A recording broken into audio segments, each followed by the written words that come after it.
Hello, my name is Brett Painter. I'm in Humanities 245 and Cultural Diversity. This video is covering my research paper over food insecurity. In my paper, I basically analyze and define and use all the research I could find and just kind of discuss the problem. And I mostly talk about how food insecurity is a problem in America. However, it is all over the world. Food insecurity is a fairly new topic or a fairly new term. The USDA defines it as a household lacking constant access to enough food for an active, healthy lifestyle.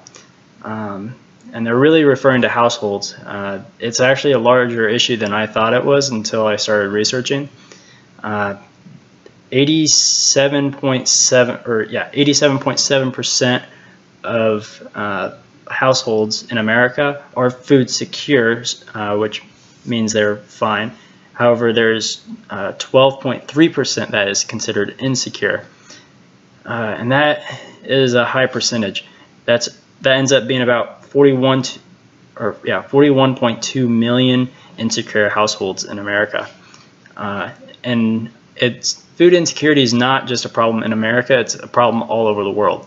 However, in other undeveloped countries, food insecurity is a problem, but some countries may have a problem that is hunger or malnutrition, which is different than food insecurity.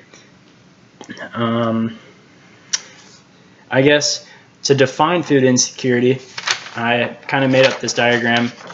It's going to be hard to see, but basically this top one is high food security, which is the most common. That's where a household is food secure.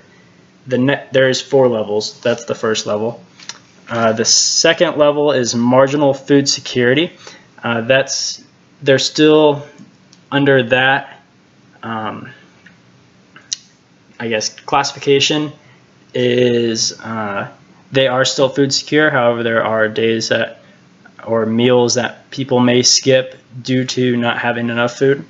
And then you have low food security, which then that is the start of that 12% that is food insecure.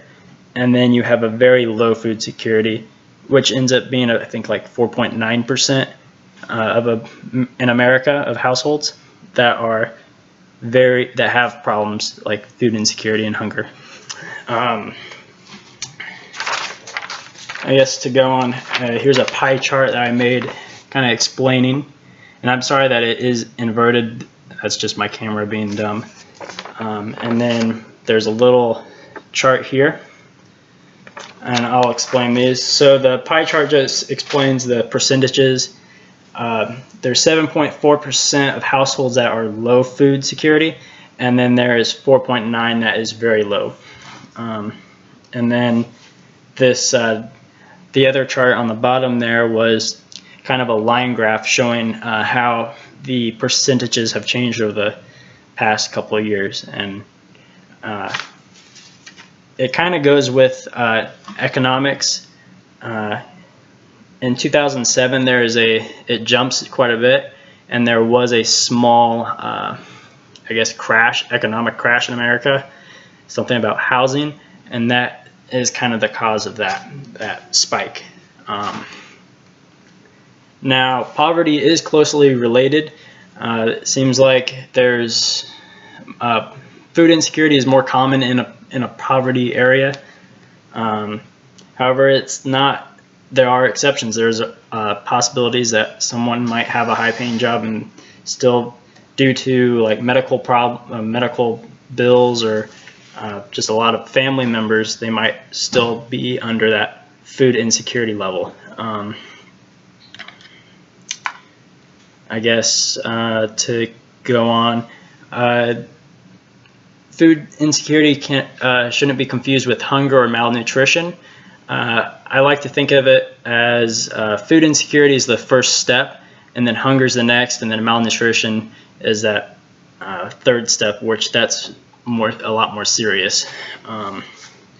But there are organizations and solutions that I discuss in my paper. The first being the It's called the Peanut Butter Project, or Project Peanut Butter.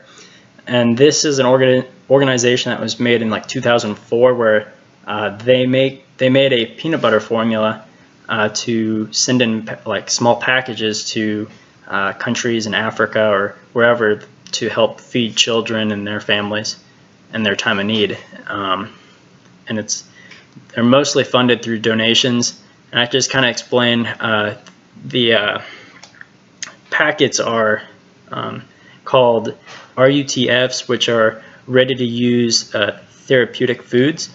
I like to think of it as a MRE, ready to eat, or meals ready to eat, that kind of situation. And as for America, I think that could be a possible solution for some families, is to have either like care packages or government assistance to help feed families in need, or just people in need. And then there's also church and schools organizations that help do that as well. They send out care packages. And food insecurity doesn't just affect the people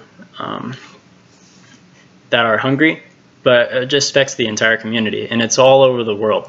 It's not just in, it's in every state, every community. There's a, let's see here, there's a diagram I used in my paper kind of showing the whole United States. And food insecurity is more prevalent in southern states. Here's an image of it. So the dark red you can see right here is kind of where it's more popular. And actually Indiana is in the red where I'm from, which I found surprising. And I kind of discussed how food insecurity is popular in Indiana. I think it's like 7% of households are considered food insecure, which I didn't know. And I learned a lot with this paper. And this paper was more for just bringing awareness and just kind of doing research and kind of putting it out there that, hey, this is a problem that America has that I had no idea about, and I think something should be done. Thank you for listening. If you have any questions, feel free to put in the comments below. Thank you.